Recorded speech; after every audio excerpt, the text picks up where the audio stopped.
Do Evangelho de Jesus Cristo, segundo Mateus.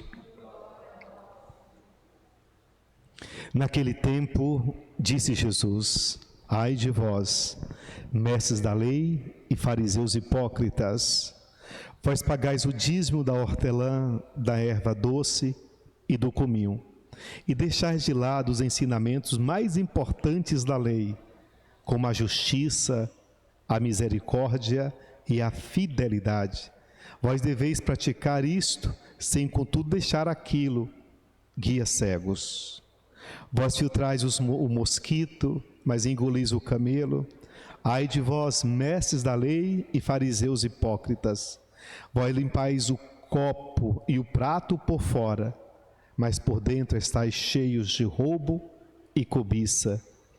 Fariseu cego, limpa primeiro o copo por dentro, para que também por fora fique limpo. Palavra da salvação.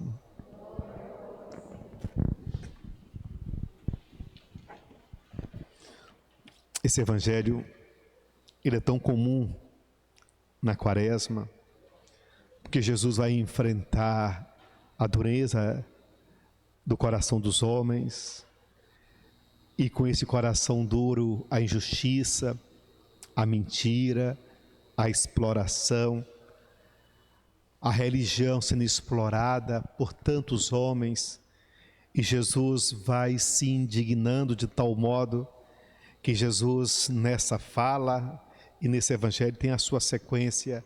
Jesus, ele assina o seu decreto de morte. Jesus estava certo que ele estava com os dias contados, e então ele não podia deixar que os homens profanassem o templo, deixasse que os homens profanassem o templo onde habita Deus. Não falo só do templo construído de pedra, mas Deus que habita em cada pessoa, e nessas pessoas, e de modo especial nas pessoas mais pobres, Deus ali se via abandonado, marginalizado, explorado. Como podia Deus, como pode Deus habitar no homem, quando o homem ele é tão infiel, tão injusto, tão sem misericórdia? Mas havia uma prática para então compensar tudo isso, ou para desviar a atenção. Nós vamos cumprir a lei. E o que a lei de Moisés exigia? Que o dízimo deve ser pago, então vamos pagar. Obedecer o sábado, então vamos obedecer. Se nós fazemos isso que a lei determina, nós podemos fazer o que quisermos nos outros dias. Os homens estavam certos do que viviam. Não porque aqueles que estavam sofridos não percebiam, mas não tinham a quem recorrer, não tinham a quem reclamar, simplesmente viviam uma situação como se fosse destino. Então logo os homens compreendiam: seja feita a vontade de Deus. Mas qual é a vontade de Deus? A vontade de Deus, Jesus fala para nós, é a justiça, é a misericórdia, é a fidelidade. O Deus da vida chama todos os homens à santidade, chama a ser justo. Agora é preciso que haja essa escuta para que o homem possa querer obedecer, e obediente vai assumir as consequências de fazer a experiência de colocar o pé na estrada e saber quem lhe conduz. Não pode, de fato não pode, o homem deixar-se ser guiado por esses hipócritas, como diz Jesus. Jesus, ele foi um homem que soube conviver com as prostitutas, ele soube conviver com os ladrões, Jesus soube conviver com os leprosos, Jesus soube viver com todo tipo de gente. Mas Jesus, ele só não suportou, só não conseguiu viver com os mentirosos.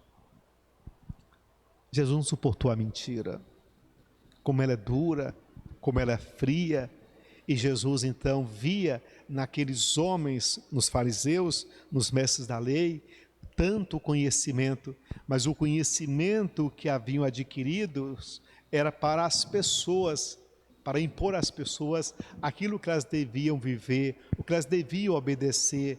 Mas essa mesma lei não serviam para eles. Por isso mesmo, Jesus vai chamá-los de fariseus hipócritas.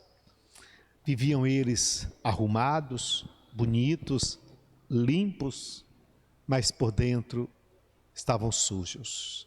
Jesus vai falar desse modo em outros momentos, quando vai chamá-los também de sepulcros caiados, bonitos por fora, mas apodrecidos por dentro. Como foi duro, como foi difícil para os fariseus ter que escutar de Jesus aquilo que de fato eles eram. Como é difícil para nós deixar Jesus falar ao nosso coração e falar aquilo que nós não suportamos escutar. Como é difícil para nós termos que escutar aquilo que não queremos, ver aquilo que não suportamos. Mas não tem como, diante da palavra, permanecer cego, não tem como, diante da palavra, querer viver na indiferença, não querer de fato escutar, fazer uma escuta profunda. E aí eu insisto com tanta frequência, mas não só nos tempos que eu moro aqui, mas desde quando eu fui ordenado. Eu tenho falado, é preciso que a nossa igreja tenha uma escuta de palavra, uma experiência de palavra.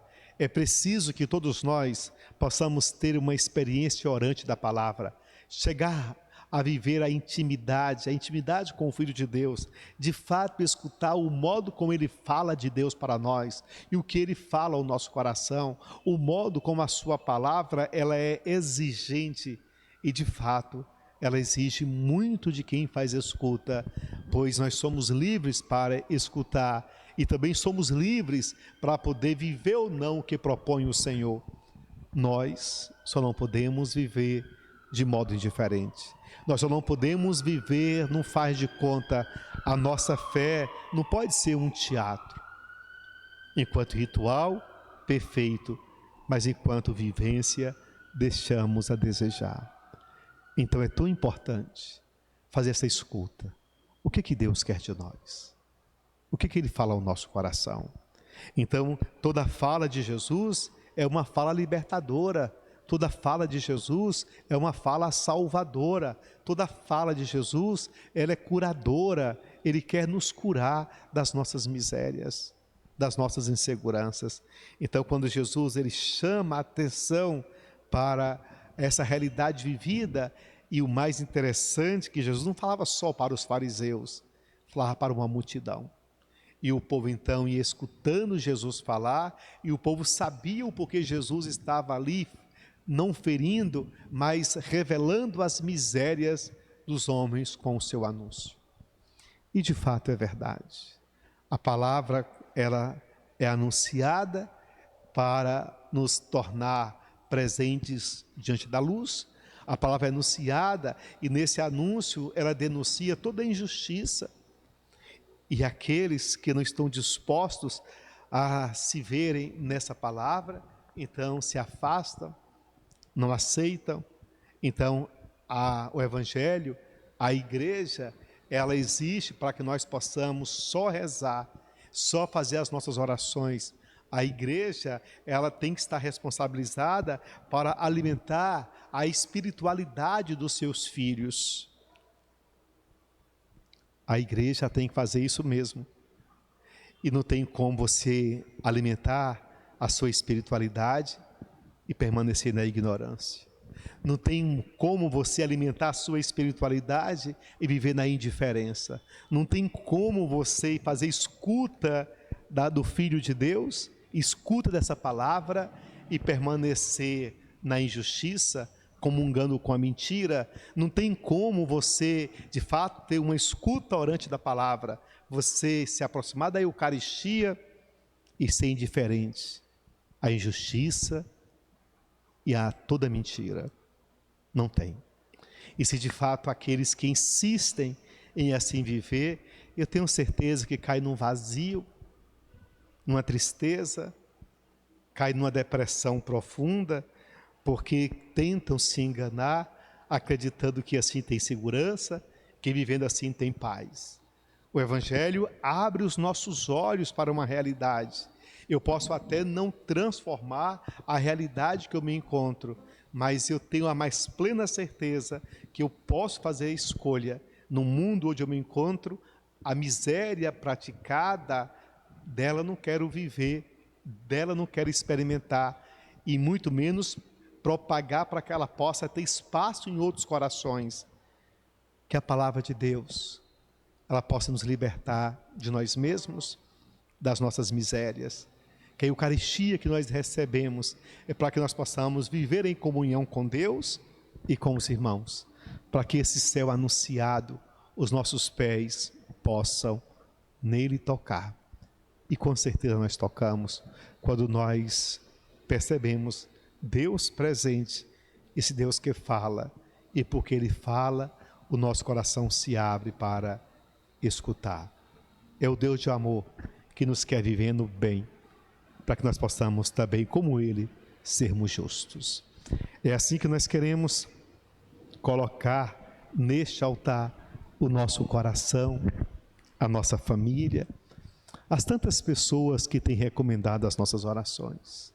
Pedir pela nossa comunidade pernambués, colocar neste altar as pessoas que se encontram enlutadas, pedir a Deus a alegria, a esperança de uma vida renovada, de uma vida transformada por meio dessa escuta. Colocar neste altar